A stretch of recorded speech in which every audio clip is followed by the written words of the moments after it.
Hola, ¿cómo estás? Bienvenido a Conecta Más. Yo soy Francisco García Pimentel y seré tu instructor a lo largo de todos los módulos de este impresionante curso. Es un curso intensivo de comunicación que no es solamente una clase de oratoria o de técnicas de venta o de persuasión, aunque todo eso esté incluido, sino que es un sistema integral de comunicación que abarca todos los aspectos de nuestra vida, de nuestro negocio y nuestro proyecto profesional y de vida. Porque la comunicación, a fin de cuentas, tiene unas aristas específicas y un trasfondo profundo y antropológico que abarca, insisto, todas las partes de nuestras vidas. No hay comunicación que no sea humana. Y vamos a hablar aquí de cómo puedes aprovechar la comunicación como una herramienta de desarrollo, de crecimiento, de solución, incluso de proyección personal. Porque comunicar es mucho más que hablar. Comunicar es mucho más que decir cosas y mucho más importante que decirlas bonito. Comunicar es conectar con otras personas en todos los niveles, en todos los espacios y dándonos la oportunidad de permitirnos entrar a las dimensiones de la persona que tenemos enfrente. Vas a aprender aquí técnicas, vas a aprender aquí teorías, vas a aprender aquí sistemas integrales para que la comunicación pueda ser parte de tu entorno en todos los niveles y en todos los aspectos. Este módulo primero, Habla Menos y Conecta Más, es un módulo común a todo el curso. De manera que en cada uno de los elementos que iremos abordando, por ejemplo, comunicación en la empresa, comunicación con los clientes, comunicación en el matrimonio, comunicación con tu familia, comunicación en crisis y el resto de los temas que iremos abordando, en todos haremos referencia a este módulo. Este módulo es, digamos, el tronco común del inmenso árbol de la comunicación que exploraremos a lo largo de las siguientes semanas. Bienvenido a este curso, yo te garantizo que está a punto de cambiar tu vida. Vamos a iniciar. Antes de continuar, quiero explicarte con claridad qué vamos a ver en este módulo, para que vayas tomando nota y veas con mucha claridad hacia dónde vamos caminando. Ojalá tengas en tu poder un lugar, un espacio, un cuaderno, una computadora en donde puedas ir apuntando las ideas centrales que yo te voy a decir, pero también las ideas, las ocurrencias, los momentos creativos que precisamente en tu propia historia, en tu propio caso, en tu propia mente forman parte de tu entorno comunicativo. ¿Qué vamos a ver en este módulo? 10 cosas que son muy sencillas, pero que van a abrirte la puerta de un montón de cosas sensacionales. Lo primero es, ¿qué significa comunicar? Vamos a plantearnos primero un código común sobre el cual platicar, porque de alguna u otra manera lo que entendemos por comunicar las distintas personas impacta en la manera en que utilizamos la herramienta. Vamos a llegar a ese punto. Vamos a hablar, por tanto, de los paradigmas o las ideas comunes sobre la comunicación que todo el mundo tiene y que causan un sinfín de problemas. Hoy venimos a desaprender y reaprender sobre comunicación. Vamos a hacer un viaje a lo largo del tiempo para conocer a dos cavernícolas muy importantes y sumergirnos en el cerebro mismo de cada ser humano, en tu cerebro, para darnos cuenta cómo funciona la comunicación en los distintos niveles y cómo podemos aprovecharla. Vamos a conocer a uno de mis mejores amigos, el señor Aristóteles en la antigua Grecia, en Atenas, que descubrió hace 2500 años elementos centrales de la comunicación que aún hoy son válidos y que muchos han olvidado, pero que vale la pena retomar. Te voy a presentar nuestra teoría central, la teoría que va a dominar la conversación a lo largo de todo nuestro curso, que es la teoría de las burbujas. Y a partir de ello, los 5 tipos de autoridad y de confianza, para después visitar el año 2001, el año en donde inició el siglo XXI, cuando una persona hizo una presentación. Te voy a explicar cómo esa conversación y esa presentación cambió por completo el panorama y el horizonte de la comunicación humana en nuestro siglo. Y te voy a explicar cómo aplicar esta teoría en diferentes entornos. Por último, haremos un pequeño resumen y también un pequeño ejercicio para que tú puedas el día de hoy empezar a aplicar estos conocimientos. Si estás listo, vamos a iniciar. Bienvenidos a Conecta Más. Debo comentarte que todo lo contenido en este curso lo puedes desarrollar mucho más a profundidad en este libro, Habla Menos, Conecta Más, de mi autoría, que además se ha convertido en bestseller en distintas plataformas. Es un libro que descubre los secretos y los pasos infalibles de la comunicación en todos los entornos, en los negocios, en la familia y en la vida. Recuerda que puedes encontrarlo en mi página o en Amazon y que puede ser, por supuesto, una lectura sensacional que vaya acompañando todo nuestro proceso. Vamos adelante. ¿Qué significa comunicar? Yo te lo pregunto porque es una de estas preguntas que parecen tan obvias que ya no se discuten y las personas simplemente hablamos de comunicar pensando que todos entendemos más o menos lo mismo, pero comunicar es una palabra multívoca que tiene muchos significados dependiendo del momento, del lugar y del entorno en donde se trabaje. Según el diccionario de la Real Academia de la Lengua, tiene 11 acepciones. 11 acepciones distintas al menos que todos utilizamos en nuestra vida cotidiana. Por ejemplo, comunicar algo puede ser compartir, yo te comunico mi amor o te comunico mi alegría, puede ser informar, por supuesto, puede decir que yo te dé alguna información central, puede ser cualquier tipo de señal que se transmite, yo puedo comunicarme con el espacio si les mando algunas señales o comunicarme con personas simplemente moviendo mi ceja o haciendo un gesto. Puede ser conversar contigo, cuando comunícate con tu esposa, comunícate con tal persona, significa que entablan una conversación o un diálogo. Comunicar también puede ser conectar, ¿no? Si decimos que dos habitaciones están conectadas o comunicadas, estamos hablando de lo mismo. Puede ser propagar alguna idea, comulgar, es decir, ser parte de un mismo concepto, dar acceso a un lugar, preguntar, anunciar, marcar el teléfono, comunícate con tu hermana, es decir, la misma palabra puede ser utilizada, insisto, con distintas concepciones o denominaciones. La pregunta interesante es la siguiente: ¿cuál es la más común? ¿Tú qué entiendes cuando dices comunicar? Piensa en dónde has utilizado esta palabra, ¿no? Por ejemplo, en las relaciones humanas normales, cuando hay algún problema en un matrimonio, la gente les dirá, oigan, es importante que se comuniquen mejor. ¿Qué están queriendo decir? ¿Que hablen más?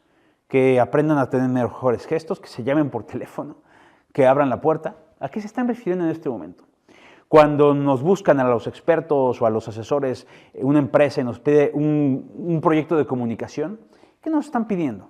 Nos están pidiendo una campaña publicitaria, nos están pidiendo alguna estrategia para hablar con sus clientes, nos están pidiendo técnicas, a veces es todo eso, o nada, o otra cosa, o algo muy parecido.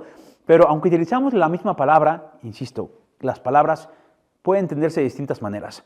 Y todo esto es muy importante, porque esta precisamente resulta ser la fuente de la mayoría de los problemas de comunicación con los que nos encontramos.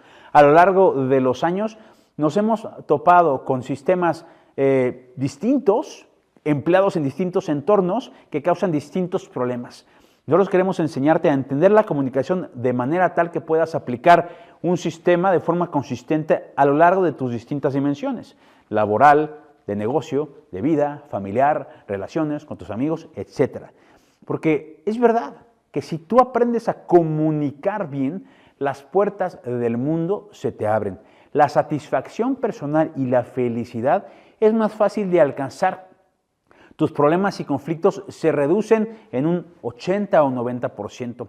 Puedes alcanzar más rápido y mejor tus objetivos personales, profesionales y de negocio.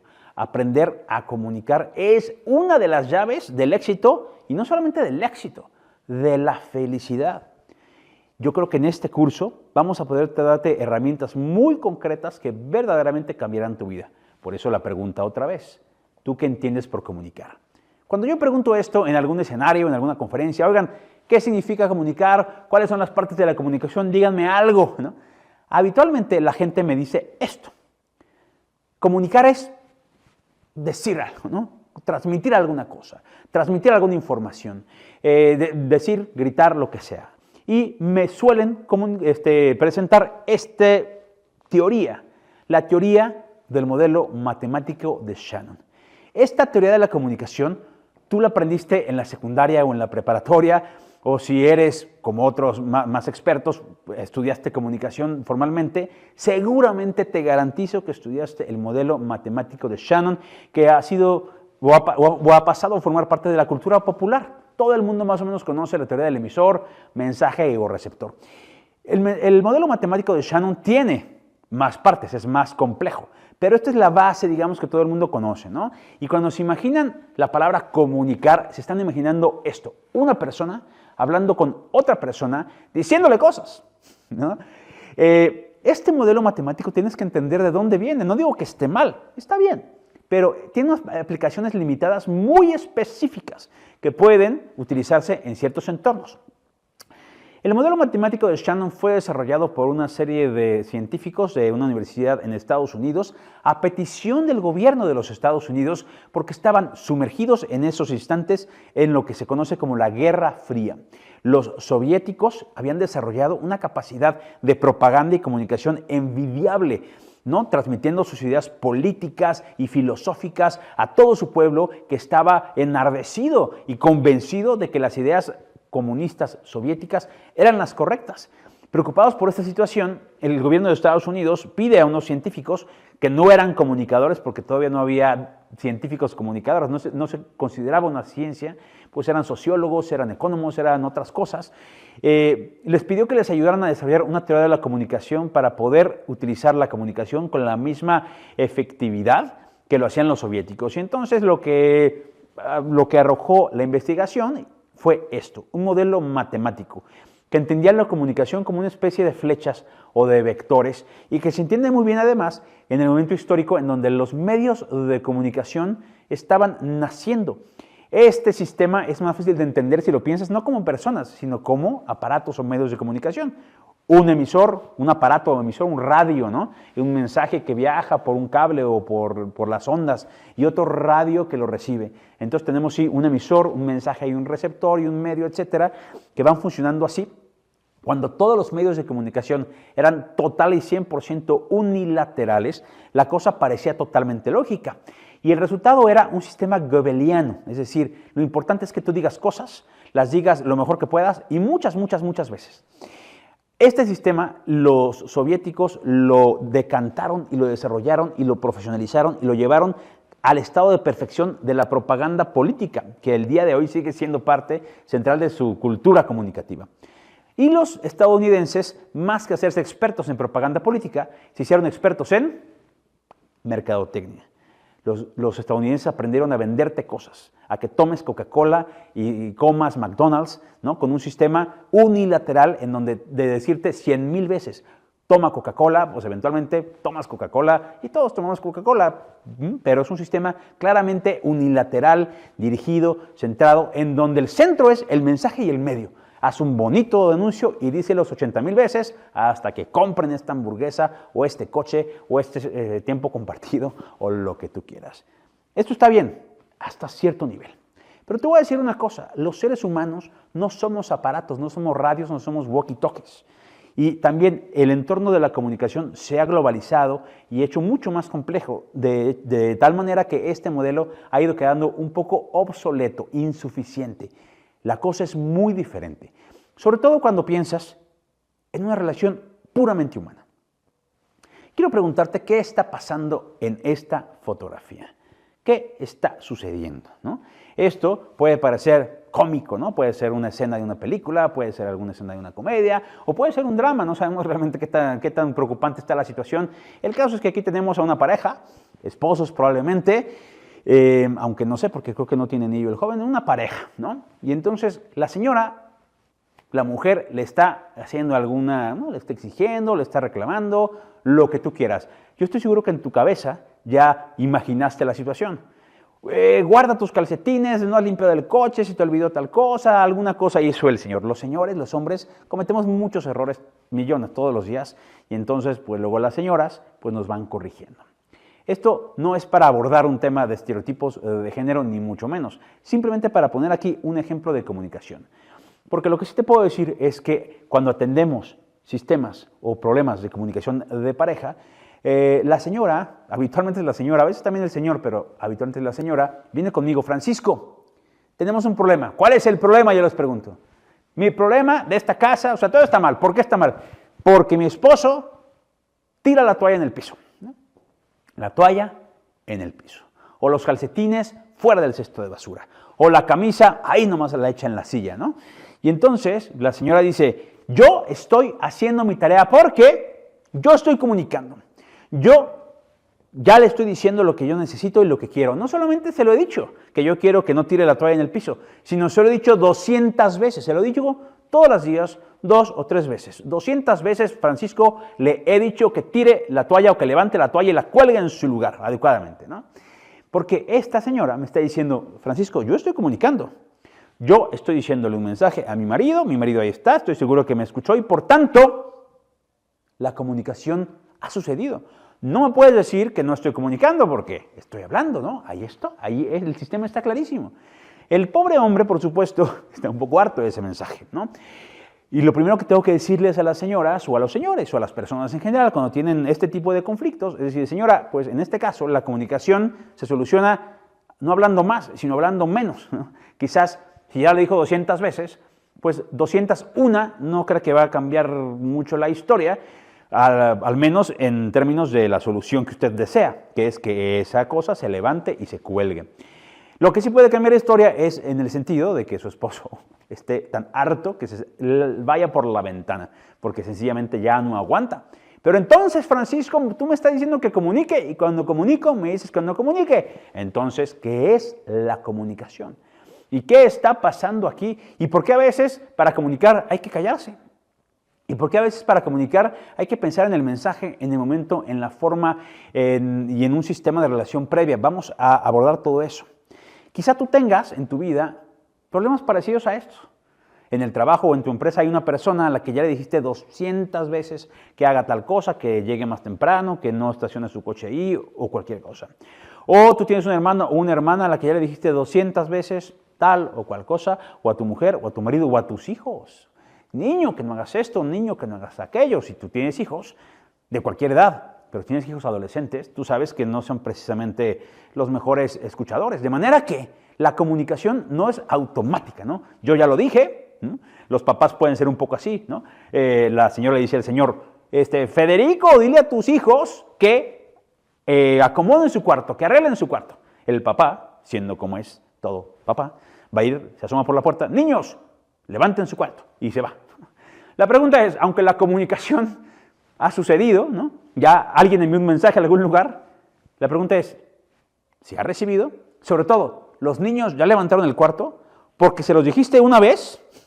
Si tú logras hacer eso, te felicito, eres el mejor papá, comunicador, es más, que te haga presidente de la nación.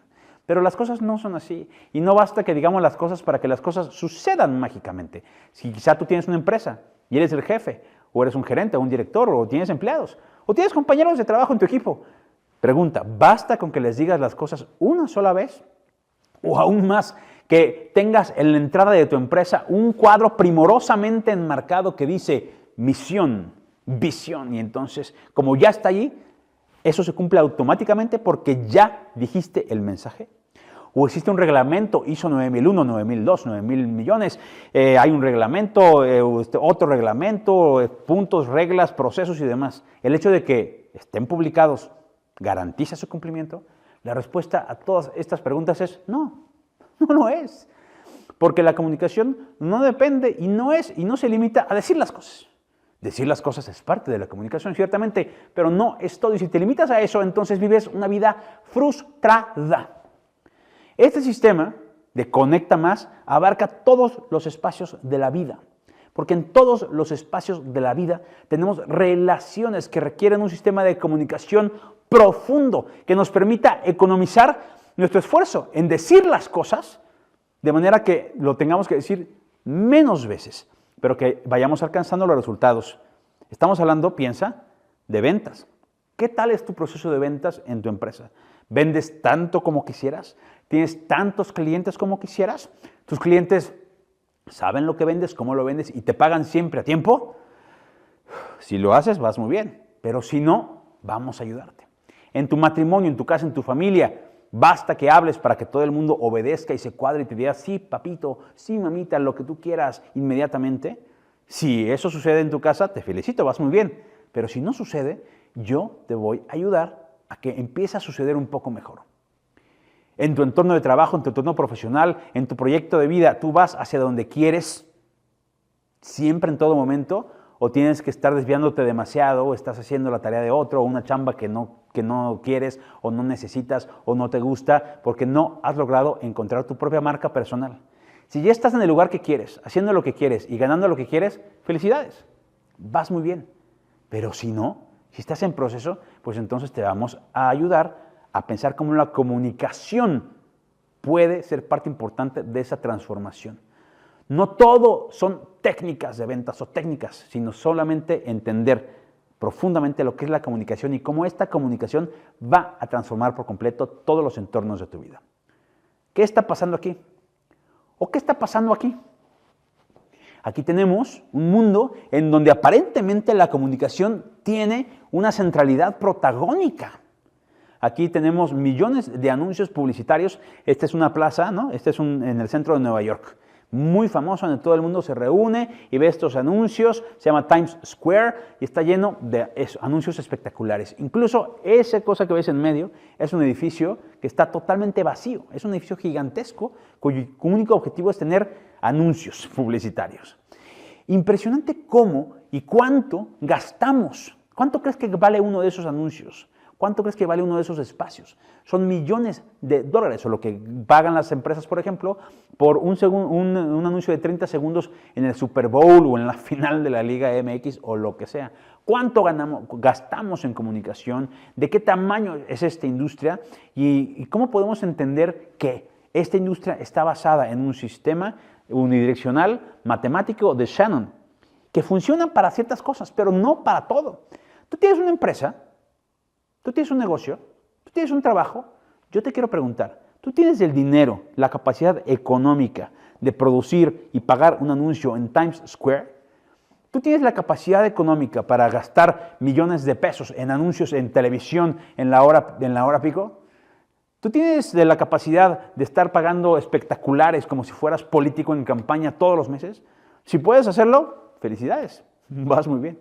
Pero si no puedes hacerlo, tienes que entender que tenemos que encontrar otros canales de comunicación adaptados a nuestras necesidades, a nuestras realidades y sobre todo en un mundo en donde la experiencia, la autoridad se dirige a nichos específicos. Tú tienes que encontrar la manera de buscar a las personas que te están buscando. Porque yo te puedo asegurar algo, y esa es la buena noticia. Alguien te está buscando. Quizá tú tienes una peluquería para perros, o tienes un estudio de televisión, o tienes una escuela para una estética profesional. ¿Tienes algún negocio, algún proyecto? Yo te garantizo que hay alguien en este momento buscándote, no solo buscándote desesperadamente. Hace poco cambié de trabajo y cambié de oficina. Nos movimos a una oficina un poquito más grande, más bonita, con más arbolitos, pero tenía un problema, que en esa nueva zona, en donde está mi nueva oficina, no había una tintorería o una planchaduría cerca. Tenía que viajar a otro lado de la ciudad, lejísimos, para llevar mis camisas a planchar y que estuvieran a tiempo, etc. Después de 8 o 9 meses de estar en ese lugar, me encontré una bandoleta, ¿no? Una especie como de anuncio que ponen, que son unas banderitas de tela, que decía planchaduría, ¿no? Entonces dije, ¿cómo pusieron una planchaduría aquí, en mi cuadra? Entonces, pues, fui a buscarla por allí, a una cuadra la encontré y le dije, ay señora, ¿cómo está? Aquí están mis camisas, qué bueno que ya llegaron a este lugar porque los he estado buscando, los necesito. Aquí está, yo seré su cliente. Y la señora me dijo, no señor, llevamos aquí 8 meses. Me dice, ¿cómo que llevan 8 meses? Pues sí, aquí llevamos 8 meses, pero nadie venía. No, pues, ¿cómo voy a venir si no te estoy viendo, no te estoy conociendo, tu mensaje no me está llegando? Necesitas conectar con las personas. Por supuesto, a diferencia de 1948, en donde básicamente la televisión y el radio, los panfletos eran los únicos 3 sistemas de comunicación, el día de hoy, la tecnología, las redes sociales, el internet, un montón de cosas pueden utilizar. Este no es un curso de marketing digital. Para eso hay muchos y muy buenos. Por supuesto, hay millones de herramientas, pero yo te vengo a decir que incluso con las mejores herramientas futuristas, tecnológicas, modernas, sensacionales y aparte de paga, aún con las mejores herramientas, no vas a poder transmitir tu mensaje. Como la señora que le dijo al Señor 500 veces que guardara la toalla, no basta que tu mensaje salga, hay que saber cómo entregarlo. Esta no funciona esta teoría por algunas razones muy sencillas. Primero, y sobre todo, porque reduce y entiende la comunicación como un mero acto de transmisión. La gente se frustra porque simplemente está poniendo anuncios. Oye, estoy pagando 100, 200, 300, 1000 anuncios, ¿no? Fui al radio y le dije, pues pónganme un spot. Y me pusieron 1000 spots. Pero ni aún así pude llenar mi obra de teatro, ni aún así pude vender los boletos, ni aún así pude llenar mi evento o vender lo que estoy vendiendo. ¿Por qué? Bueno, porque no se trata solamente de gritar, de pararte en medio de la plaza y decir, ¡vendo tacos! ¡Limpio zapatos! No es suficiente que simplemente estés gritando como loco las cosas. Eso no es suficiente. La respuesta está en otro lado, que vamos a explorar aquí a profundidad. Segundo, el mundo es altamente personalizado. Hay muy pocas marcas, sí las hay, que son de absoluto consumo global, ¿no? Coca-Cola, Apple o Android, etcétera. Hay cosas que todos utilizamos teléfonos, todos utilizamos cosas y hay marcas globales. Si tú tienes ya una marca global posicionada que vale trillones de dólares, te felicito, vas muy bien. Pero si no, entonces vamos a tener que aprender cómo podemos maximizar nuestros recursos tecnológicos, económicos y nuestros sistemas de comunicación para llegar a las personas que queremos llegar y conectar con ellas en ese instante. El tercer problema es que prioriza demasiado este sistema el mensaje, el contenido. Lo importante es lo que dices. Lo importante es cómo lo dices. Y entonces, por supuesto, durante el siglo pasado, lo que dominó el mercado, y está bien, era el momento particular, eran los cursos, por ejemplo, de oratoria, ¿no? Y la importancia de hablar bien, hablar bonito, vestirte, ponerte la corbata y cumplir ciertos parámetros formalistas de comunicación, porque lo importante era tener el mensaje correcto y decirlo correctamente. Las cosas han cambiado. Yo, que llevo 25 años dedicándome a enseñar oratoria, media training a distintos tipos de líderes, estudiantes de distintas carreras, te puedo decir que lo que enseñaba hace 20 años y lo que enseño el día de hoy es totalmente distinto.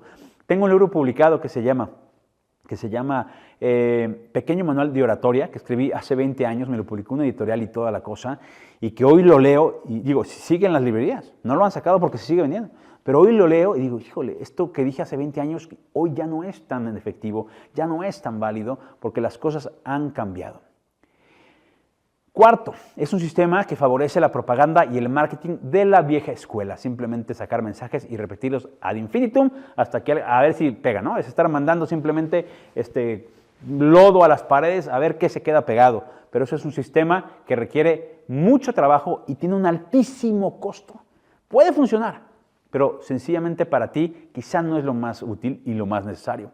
Y por último, recuerda, los seres humanos no somos máquinas. El hecho de que alguien diga algo y yo lo reciba no significa nada. El hecho de que yo le diga a mis hijos, levanta tu cuarto, y ellos lo escuchen, no significa que el cuarto termina por levantarse. El proceso de comunicación que vamos a abordar aquí es totalmente distinto. Muy bien. Ya te dije todo lo que no es la comunicación. Ya me desviví, llevo minutos aquí explicándote por qué necesitas reaprender lo que crees que sabes sobre comunicación. Hoy vengo a darle un garrotazo, ¿no?, al maestro de secundaria que nos enseñó esto, lo hizo en su momento y era lo correcto en su momento, pero la cosa ya no es así. Vamos a hacer un viaje en el tiempo. Vamos a subirnos a una nave mágica que nos va a llevar 200,000 años antes. Al año 200,000 antes de Cristo, cuando la Tierra estaba poblada por otro tipo de animales y otro tipo de plantas, pero sobre todo por otro tipo de personajes como estos dos. De tu lado derecho, ¿sabes quién está? Ese cráneo a qué pertenece. Y del lado izquierdo, ¿cuál es la diferencia? ¿Cuáles son las diferencias que ves entre estas dos personas o estos dos personajes? Te lo voy a decir. El del lado derecho, el que es un poco más grande, es un neandertal. Los neandertales son homínidos que poblaron la Tierra durante cientos de miles de años, pero que se extinguieron eventualmente hace aproximadamente unos 20,000 o 15,000 años, antes de que iniciaran en nuestro mundo las grandes civilizaciones. Cuando tú piensas en las grandes civilizaciones de la antigüedad, los chinos, los fenicios, los egipcios, etc., estás hablando de máximo 10,000 años de antigüedad. Aquí estamos hablando de 200,000 años, ¿no? Es muchísimo tiempo atrás. Y del lado izquierdo tienes a este pequeño hombre, un Homo sapiens, como tú y como yo, que justamente apareció en la Tierra hace unos 200.000 años más o menos, y luego tuvo que convivir con el neandertal como 150.000 años o más. Al principio, cuando descubrieron a los neandertales, pensaron que nosotros descendíamos de los neandertales. Luego se descubrió que los neandertales y los Homo sapiens eran especies distintas, de vías distintas, que más bien convivían en la Tierra, pero no eran ni misma especie, ni hacían tribus, ni eran amigos. Eran, por el contrario, grandes enemigos. Tenían que pelear por la comida, por los espacios, y vivían, digamos, en un constante estado de guerra. Los neandertales y los Homo sapiens.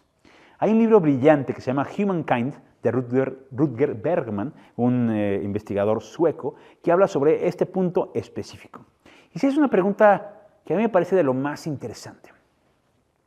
La pregunta es la siguiente: ¿por qué los Homo sapiens son, el día de hoy, la especie dominante del planeta? Aquí estamos, tú y yo, tenemos todo el planeta, hemos construido ciudades, imperios, edificios y toda la tecnología, y hemos viajado al espacio, ¿no? Somos la especie dominante, los Homo sapiens. Mientras que los neandertales desaparecieron. ¿Por qué en la guerra evolutiva los Homo sapiens les ganaron a los neandertales? ¿Quizás somos más fuertes? La respuesta rápida: en absoluto. Los neandertales eran más altos, más musculosos, más ágiles y más fuertes en todos los sentidos. Eran mejores atletas que nosotros.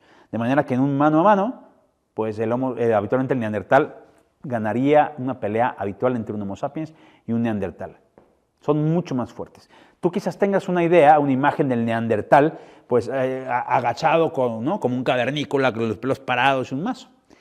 Realmente esa imagen que tenemos del neandertal proviene de una confusión histórica de lo más cómica, porque cuando encontraron el primer neandertal, pues y al armar, digamos, toda la osamenta, el esqueleto, en efecto estaba agachado y así. Luego, con posteriores estudios y demás, se dieron cuenta que el neandertal que habían encontrado era un hombre mayor con artritis, es decir, estaba enfermo y estaba encorvado.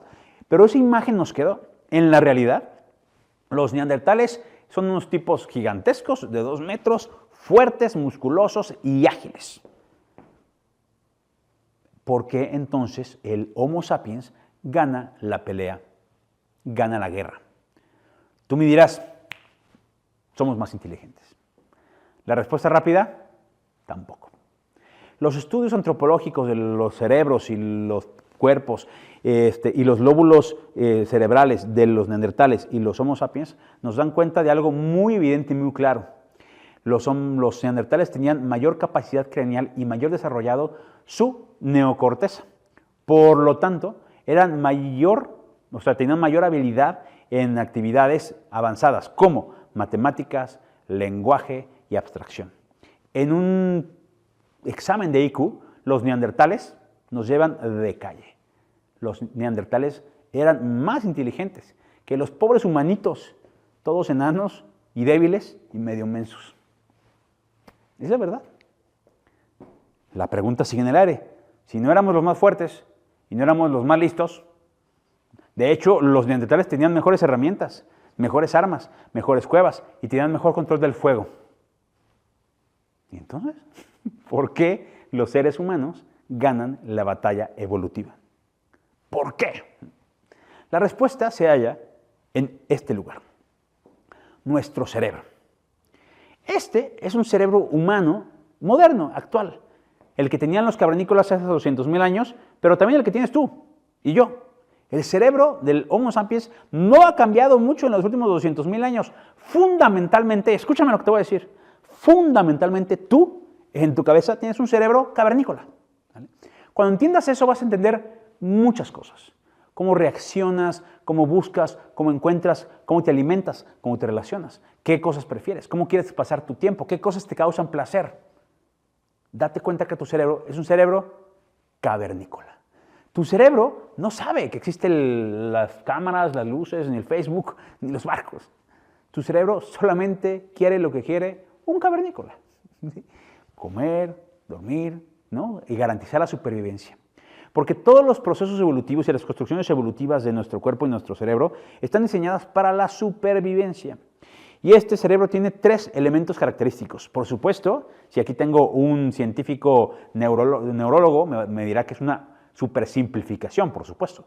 El cerebro es una máquina hiperavanzada y compleja, y esta forma de entenderlo es una simplificación que nos permite simplemente comprender las distintas funciones. Las 3 partes del cerebro no están separadas así con una línea perfecta, están interconectadas en formas muy complejas que incluso los científicos más avanzados todavía no logran entender ni reproducir. Pero esa es una forma de entenderlo. El cerebro humano tiene 3 grandes macroestructuras o macrosistemas que le permiten funcionar como funciona y que cumplen distintas funciones, ¿no?, y características. El primero es el sistema reptiliano, el que está ahí abajo. Es el más antiguo. En términos evolutivos, estuvo mucho antes que los demás. El cerebro reptiliano lo compartimos con todos los animales. Los grillos, las cucarachas, los ratones, los pajaritos. Tienen un cerebro muy chiquito, ¿no?, y muy primitivo, que cumple solamente 2 funciones, o más bien una sola función, que es sobrevivir. Y para eso saben hacer 3 o 4 cosas, ¿no? No sé si has visto un grillo, por ejemplo. No saben hacer muchas cosas. Saben, por ejemplo, esconderse cuando hay algún riesgo, alguna amenaza. Saben buscar comida y saben buscar pareja. Y ya, es las únicas 3 cosas que saben hacer, ¿no? A veces los seres humanos nos acercamos peligrosamente a ese concepto, pero nosotros podemos dar un poquito más.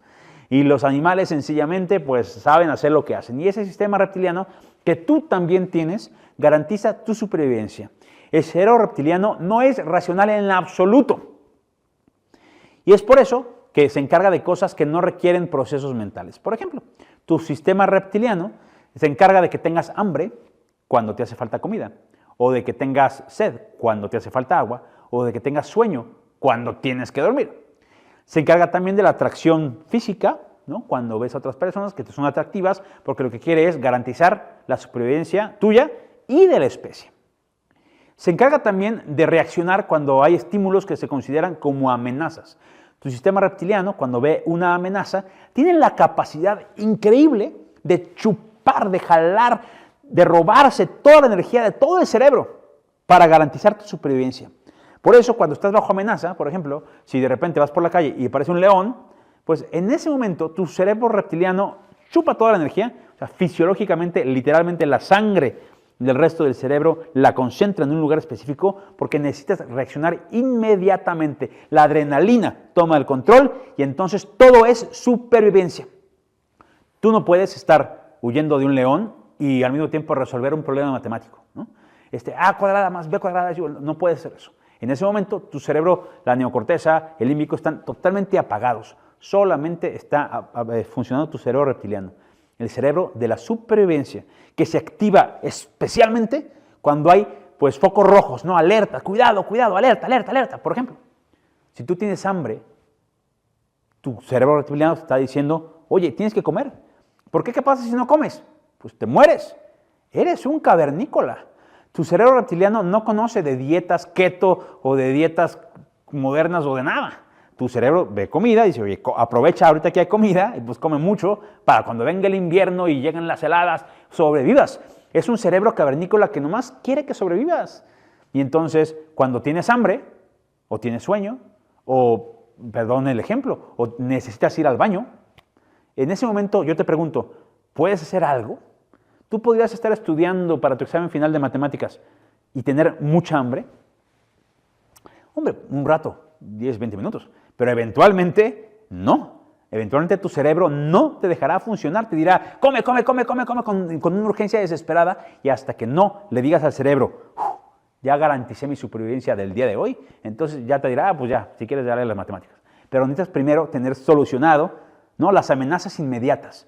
No hay leones en la puerta, no te estás muriendo de hambre, no te estás cayendo de un barranco, ¿entiendes? Esto es muy importante, ¿no?, porque las cosas que el cerebro identifica como parte de su supervivencia son esenciales. Yo te pregunto, por ejemplo, un niño que no desayunó o que no desayuna bien, ¿puede funcionar bien en la escuela? ¿Puede ir a su clase de 8 de la mañana sin desayunar, sin haber dormido y aparte estudiar bien y que le vaya bien en la escuela? La respuesta es no. Los seres humanos, ni los niños ni los grandes, podemos funcionar sin nuestros elementos centrales solucionados, porque nuestro sistema reptiliano no lo permite. Podemos entrenarlo hasta cierto punto, conforme vamos madurando, para aguantar el hambre o aguantar ir al baño un poquito más, un poquito menos. Pero eventualmente sabemos que va a ganar. El sistema reptiliano tiene el poder de chupar la energía de todo el resto del cuerpo. Segundo sistema, el sistema límbico. El sistema límbico pues es un sistema un poquito más avanzado, por supuesto, evolutivamente más moderno, que además compartimos con muchos animales más avanzados. Por ejemplo, los delfines, los perros, los gorilas tienen sistemas límbicos más avanzados, de manera que pareciera, ¿no? Hay una discusión teórica sobre si los animales tienen emociones o sensaciones o cómo llamarles, pero todos sabemos por experiencia que un perrito, por ejemplo, pues si lo regañas se pone un poco triste, ¿no? Al menos pareciera que está triste o extraña. Hay perritos que cuando se muere su dueño luego van a la tumba y lo extrañan. O sea, pareciera que tienen algún tipo de sentimientos o de emociones, no que son exactamente humanas, pero sí, al menos que se le asemejan bastante. Los animales avanzados tienen sistema límbico, que tienen estas emociones más avanzadas y además una memoria más avanzada, ¿sí? Los perros pueden aprender palabras, nombres, órdenes, trucos y demás, los delfines, los gorilas, etcétera, ¿no? A diferencia de una mosca, a la que no le puedes enseñar absolutamente nada, ¿no? Por supuesto, en el sistema límbico, en donde se operan nuestras emociones, es donde realmente se realizan la mayor cantidad de operaciones que nosotros consideramos conscientes, pero que realmente no son racionales, sino emocionales. Por ejemplo, comprar ropa. Tú tienes una camisa en este momento. ¿De qué color es? ¿De qué material es? La pregunta es, ¿por qué te compraste esa camisa? ¿Era realmente necesario que tuvieras esa camisa que estás o ya tenías otras camisas? ¿Es necesario que tengas tantas camisas? ¿Por qué la compraste esa camisa? ¿De qué material está hecha? ¿Me puedes decir rápido si hay una combinación de materiales? ¿En qué país la hicieron? Es decir, para comprar esa camisa, ¿hiciste un análisis racional de pros y contras, beneficios y costos? ¿O simplemente, como una persona normal que eres, viste la camisa, dijiste, me gusta esa camisa?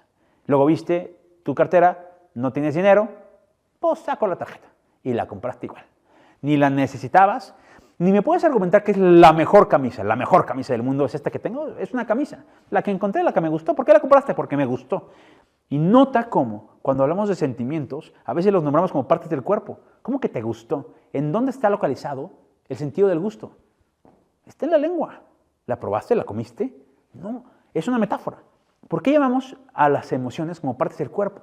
Algo nos late, ¿no? Nos sentimos en el estómago, las mariposas, etcétera y demás. Porque en realidad las emociones, los sentimientos, no son operaciones racionales elevadas, son operaciones orgánicas, son cosas que nos suceden. Y tú deberías decir o aprender a decir, estoy enojado, como puedes decir, tengo hambre, como algo que te pasa, no algo que eres, no algo que decidiste y no algo que justifica todo lo demás, simplemente algo que pasa. Estoy enojado, tengo hambre. Y si tienes hambre, sabes que hay una solución. ¿Cómo se soluciona el hambre? Pues comiendo, cruzas la calle, aquí a 2 cuadras hay unos tacos de barbacoa, son deliciosos y son una tentación constante. Pero a fin de cuentas tú sabes que el hambre se soluciona comiendo, no hay más. ¿Tienes sueño? Pues durmiendo. Es muy fácil. Pero las sensaciones, los sentimientos, ¿cómo se soluciona el enojo o la tristeza? ¿Se puede solucionar el enojo? Pues sí, cambiando el entorno, no decidiendo nunca. Tú no puedes nunca decir, ¿sabes qué? Tengo hambre, pues ahora decido que no tengo hambre. Tengo sueño, pues ahora decido que no tengo sueño. Eso no se puede. Igual que no puedes decir, estoy enojado, pues ahora decido que no estoy enojado y te pones contento inmediatamente. Eso no se puede, porque los sentimientos, las emociones no son decisiones racionales, son operaciones orgánicas que nos suceden, ¿no? Lo más que podemos hacer es comprenderlas, hacerlas conscientes, eso le llamamos inteligencia emocional, ¿cierto? Inteligencia emocional es hacer conscientes nuestras emociones y luego ir encontrando la manera de gestionarlas. Quizás si tú cuando te enojas sabes que dando un paseo en el parque se mejora tu situación, pues aprenderás a ir encontrando los mecanismos de gestión de las emociones. Esta no es una clase de inteligencia emocional, aunque la comunicación tiene mucho de inteligencia emocional, porque implica entender el lugar y el juego de todas estas partes dentro de nuestros sistemas. Ahí te va. Tercer lugar, Tercer elemento de nuestro cerebro, la neocorteza. La neocorteza es el sistema más avanzado del cerebro, ¿cierto? Más moderno y además, sí, prácticamente únicamente humano. Algunos animales tienen rasgos de neocorteza más avanzada. En el mundo animal creo que los delfines son los más inteligentes en esos términos. Los cuervos son muy inteligentes en términos de neocorteza, pero la neocorteza del ser humano está infinitamente más avanzada que el resto de los animales. Y ahí es donde se colocan nuestras operaciones que tú y yo entendemos como racionales o analíticas, abstracciones, ¿no? Las matemáticas, el lenguaje, la escritura, etc. Estas son las tres partes del cerebro. ¿Y por qué estoy hablando de esto, Frank? ¿Qué rollo nos estás echando? Ahí te va la respuesta. ¿En qué lugar del cerebro está colocada la comunicación? ¿Con qué parte del cerebro comunicamos? Dependiendo de lo que estés entendiendo por comunicación, muchos me dirán, pues en la neocorteza, por supuesto, la comunicación humana es avanzada, hay lenguaje, hay códigos, hay palabras, hay reglas ortográficas, etcétera, hay cámaras, todo, los focos, el internet, ¿no? Comunicación avanzada, que por supuesto depende de la neocorteza. Y te diré, es verdad, ¿no? Hay parte de la comunicación que está ahí. Y ya, quizás pensando un poco, reflexionando más, podrás decirme, no, espérate, hay mucha comunicación humana que es intuitiva, ¿no? Que depende de los sentimientos, de los gestos, de las emociones, y entonces yo creo que también el sistema límbico, ¿no? Pues tiene mucho que ver y juega un papel importante en la comunicación humana. Y yo te diré, tienes razón. Quien casi nunca me suele decir es, la comunicación también se encuentra en el sistema reptiliano, ¿no? De hecho, y volvemos a nuestros dos queridos amigos cavernícolas. Este libro da en el clavo cuando explica el descubrimiento reciente de unos elementos cerebrales que se llaman las neuronas espejo. Las neuronas espejo son un tipo de neuronas especializadas en la conexión humana que nos permiten visualizar y entender las emociones de otra persona y además sentirlas de forma solidaria. Es decir, cuando vemos una persona triste, nos ponemos tristes y cuando vemos una persona feliz, nos ponemos felices. Por eso nos gusta tanto la televisión y las historias y el cine, porque de alguna manera nuestro cerebro siente como propia las cosas que vemos en otros. Y vemos, si una persona es un superhéroe y está muy emocionado, pues nosotros nos emocionamos como si estuviéramos allí. Por eso las historias, ya llegaremos en su momento al desarrollo del storytelling y las historias y la ciencia del storytelling, son tan efectivas. Porque nuestro cerebro tiene estas neuronas espejo que nos permiten conectar con los demás. Son la base de lo que tú y yo conocemos como empatía. La empatía, que es la capacidad de conectar con otros, es la base de la comunicación. Y las neuronas espejo se encuentran colocadas en todos los sistemas cerebrales. Hay neuronas espejos en la neocorteza, en el límbico, pero sobre todo y de manera mucho más consistente y fuerte en el sistema reptiliano. ¿Pero por qué? ¿Tener novia, tener amigos, es necesario para sobrevivir? Tú para sobrevivir necesitas comer, dormir, tomar agua, defenderte de los depredadores. Eres un cavernícola. Pero, ¿tener amigos, tener cuates? ¿No? La respuesta, por supuesto, digo, porque vamos entendiendo la línea del concepto y hacia dónde vamos, es por supuesto.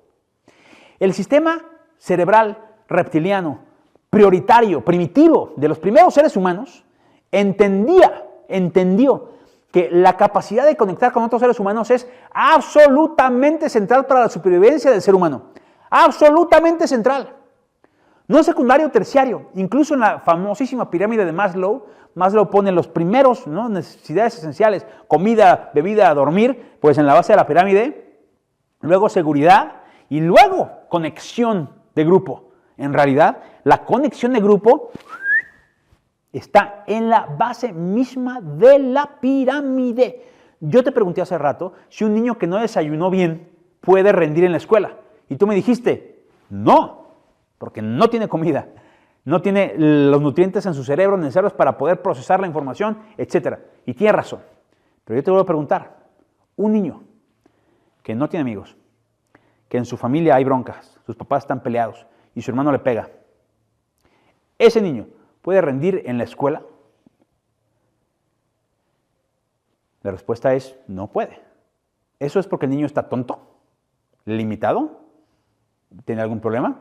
Pues algún problema, pero no tiene que ver con él, sino tiene que ver con que ante la falta de un sistema de comunicación, de conexión, el cerebro reptiliano está constantemente en foco rojo. El resultado de esto es el estrés. Y el estrés es el sistema reptiliano jalando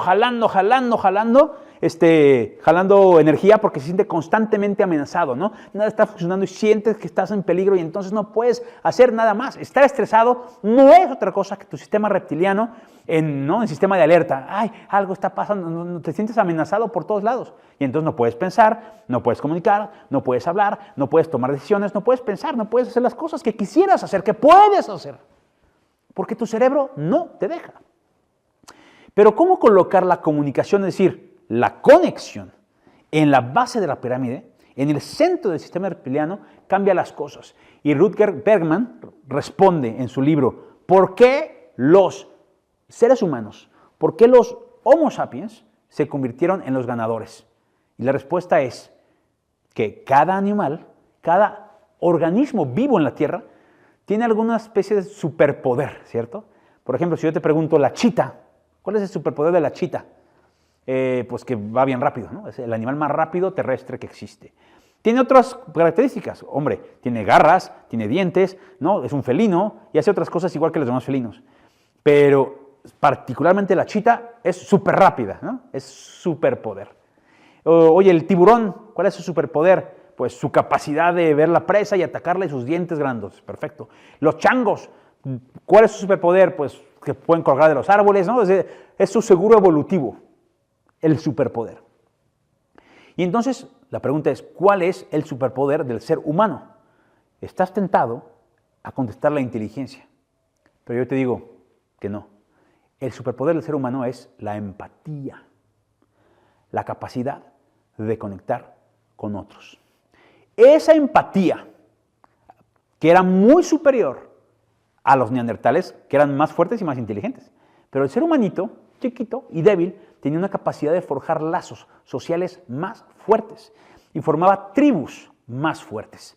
Mientras que una tribu de neandertal tenía entre 10 y 15 personas, eran tribus súper pequeñas que iban viajando, etcétera, cazadores, ¿me entiendes? Pues la típica tribu de cavernícolas que tú te estás imaginando. Las tribus de los Homo sapiens, por otra parte, eran tribus grandes y fuertes. ¿De cuánto es una tribu de Homo sapiens? La respuesta la tienes en el número de personas que invitaste a tu boda. Las tribus de neandertales, de Homo sapiens, eran aproximadamente de 150 individuos. 150 individuos era una tribu. Y una tribu de ese tamaño ya puede tener hiperespecialización, ¿no? Hay, por supuesto, gente que son cazadores, gentes que son los líderes, gentes que son cocineros, señoras que cuidan a los niños, y otros que son médicos, y hay un chamán o un sacerdote o algo. Entonces ya en 150 personas ya hay distintas profesiones, distintas especializaciones, de manera que cada persona puede empezar a desarrollar, ¿no?, el conocimiento, la ciencia y demás. Una tribu grande y fuerte y bien unida, por supuesto que genera cultura y genera civilización. Y es por eso que de las tribus de los Homo sapiens nació la civilización, mientras que las tribus de los neandertales siguieron siendo tribus chiquitas, con mucho músculo, pero poca conexión, que eventualmente acabaron por terminarse. El día de hoy tu cerebro sigue teniendo esa exacta capacidad, y yo te garantizo que tú no tienes más de 150 amigos. Tu cerebro no lo permite. Tienes esa capacidad de 150 personas que más o menos puedes ver dónde andan, en qué hablarles de vez en cuando, seguirles la pista. Fuera de eso, pues ya son conocidos, ¿no? Facebook, ¿no? Yo tengo 1,000, 2,000, 3,000, 5,000 en Facebook, en Instagram o en lo que sea, redes sociales. Pues hombre, no puedo decir en conciencia que esas personas son mis amigos, son mis contactos de Facebook. Pero mis amigos, los que invité a mi boda, pues son 150, ¿no? Bueno, tú invitaste a 150 que son tus amigos y tu familia, y luego ya, quizá, si tu boda fue de más de eso, pues entonces los demás eran colados, ¿verdad? Por los primos de no sé dónde, contactos de negocios, etcétera, pero pues simplemente fue una decisión estratégica. Pero tu tribu es importante porque la tribu es el único lugar del mundo en donde puedes bajar la guardia. Tu tribu es el único lugar del mundo en donde puedes tomar la decisión de ser quien tú eres y no solamente hacer lo que tienes que hacer para sobrevivir. La tribu es el único lugar del mundo en donde la gente te quiere y te aprecia porque sí, sin que tú tengas ningún clamor, ni ningún derecho, ni ninguna cosa grande, ¿no? Te quieren por ser quien eres, por ser como eres, por ser tú mismo, ¿no? La tribu es ese lugar. Por supuesto, la primera tribu es la familia, ¿no? Una tribu muy chiquita. Una familia de cavernícolas, pues tendrá 4, 5, 6. ¿Cuántos hijos puede tener? 10, ¿no? Sigue siendo una tribu pequeña. Pero cuando 2, 3, 4, 5 familias empiezan a formar tribus más grandes, entonces empieza a entenderse cómo solamente en ese lugar, por primera vez en la historia de toda la evolución, tu cerebro reptiliano puede descansar. Si tú estás solo en el bosque o en la selva y estás tú solo y tienes que dormir, pues no puedes ni dormir, porque siempre hay un león acechándote. Tienes que dormir con la lanza en la mano y siempre, ¿no? con el estrés al máximo, porque estás siempre bajo riesgo de muerte. Pero en la tribu hay alguien cuidando la puerta, hay alguien preparando la comida. Puedes dormir y puedes imaginar y puedes pensar y puedes desarrollarte y puedes empezar a hacer otras cosas que no son esenciales para la supervivencia, como el arte, la música, las historias, ¿no? Y esas son las cosas que nos hacen humanos. No las operaciones animales de supervivencia, sino sobre todo las habilidades y actividades más avanzadas, ¿no? Que elevan el espíritu y conectan a las personas. Por eso, todo este sistema de comunicación está basado en un sistema que, cuando hablamos, y me regresaré rapidísimamente aquí, de qué es la comunicación, yo te vengo a decir que la comunicación no tiene que ver con decir cosas o transmitir señales o información, sino sobre todo con conectar. Y aquí en adelante vamos a entender comunicación como conexión.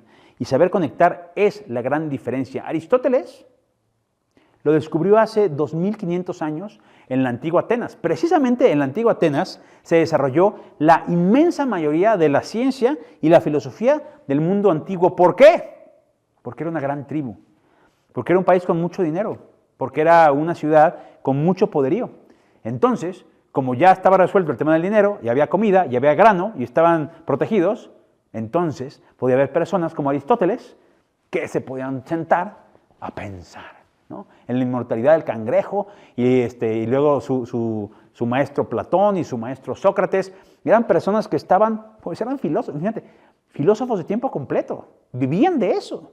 Es impresionante porque si pensamos en unos cavernícolas, pues no creo que hubiera muchas personas con tiempo de hacer nada de esto. Tenían que estar en batalla o buscando comida, pero Atenas llegó a tal capacidad que pudo ver esto. ¿Qué ganamos con esto? Pues muchas cosas. Pero Aristóteles escribió un libro que se llama La Retórica. La Retórica de Aristóteles es el primer gran tratado de comunicación. Es un libro mayoritariamente olvidado, pero que vale la pena constantemente sacar y releer y entender. Porque Aristóteles, claro, él no está hablando de comunicación de tribus y de cavernícolas, él está hablando de persuasión, ¿no? De abogados. Atenas era una gran democracia. Y entonces las personas que podían hablar bien en el ágora, en donde se reunían todos a votar los asuntos del Estado, pues llevaban ventaja. Los grandes oradores eran muy apreciados y muy bien pagados. Y Aristóteles toma nota de eso y, analizando, llega a una conclusión clarísima. Dice, la persuasión, la comunicación tiene 3 pasos, ¿no? 3 elementos. El primero de ellos es el vínculo, la autoridad, la conexión, ¿no? Es decir, la relación que existe entre la persona que está hablando y la persona que está escuchando. La pregunta más importante de la comunicación no es qué dices y no es cómo lo dices. La pregunta más importante de la comunicación es quién lo dice.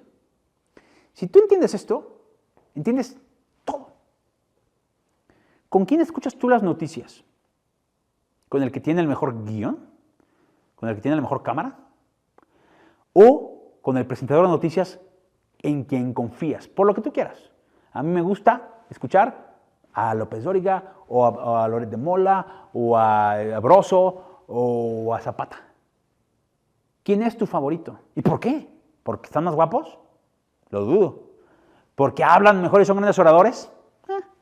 En realidad, porque por alguna razón han logrado transmitirte un sentido de confianza, de autoridad. Y cuidan su prestigio, ¿no? Si, oye, cuando tú te das cuenta que un presentador de noticias es un vendido y le están pagando, pues entonces dejas de confiar en él porque no sabes si lo que te dice es verdad o lo están pagando. El prestigio, la autoridad, se refiere al vínculo, es decir, ¿quién eres tú para mí? Puede ser que ese tipo sea un tramposo y un mentiroso, pero no importa porque es percepción. Mientras yo crea que él dice la verdad, entonces tengo una relación de autoridad con esta persona y puedo confiar en él. La gran moneda de cambio de la comunicación se llama la confianza. Y la confianza tiene que ver con la conexión o con la relación o con el vínculo que existe entre dos personas. Y eso es el centro. Lo segundo, dice Aristóteles, es saber mover a la gente, ¿no? Entender que la gente somos pues animales en donde el sistema límbico tiene un gran poder. Entonces a las personas raramente se les convence por el cerebro. Casi siempre se les convence por el corazón, por la panza. Por eso te pregunté, ¿por qué compraste esa camisa? Porque te gustó.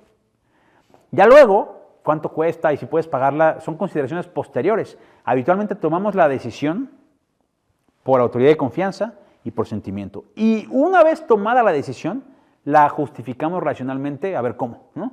Si vas por la tienda y dices, oye, mira eso, quiero comprar eso, ¿no? Ya, tomaste la decisión. Y luego vendrá, no, porque lo necesito, porque el trabajo, vine un viaje. Ya encontraremos la manera de justificar lo que ya decidimos. Puede que eso pase en un segundo, en un microsegundo, en un día, no importa. El caso es que tu cerebro toma estos pasos para poder tomar la decisión. Y cuando tú tratas de comunicar desde el mensaje, desde el argumento, desde el contenido, estás empezando por el lado correcto. Por eso, la señora que le dice al señor que levante la toalla está perdiendo el tiempo. Porque le está diciendo lo que quiere, levanta la toalla, pero no está llamando ni a sus sentimientos, ni a sus emociones, y sobre todo, no está soportando el mensaje a partir de un vínculo preexistente y fuerte.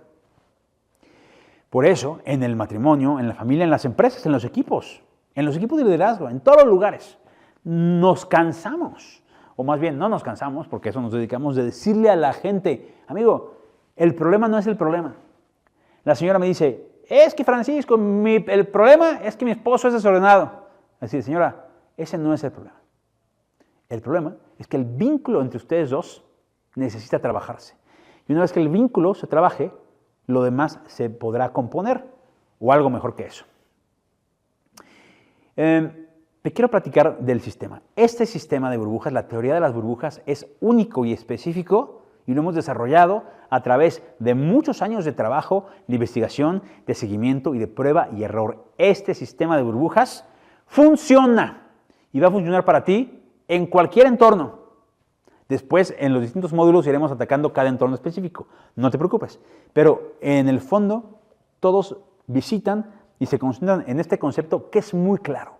La teoría de las burbujas. Si tú entiendes esto, tu vida está a punto de cambiar. Pon atención.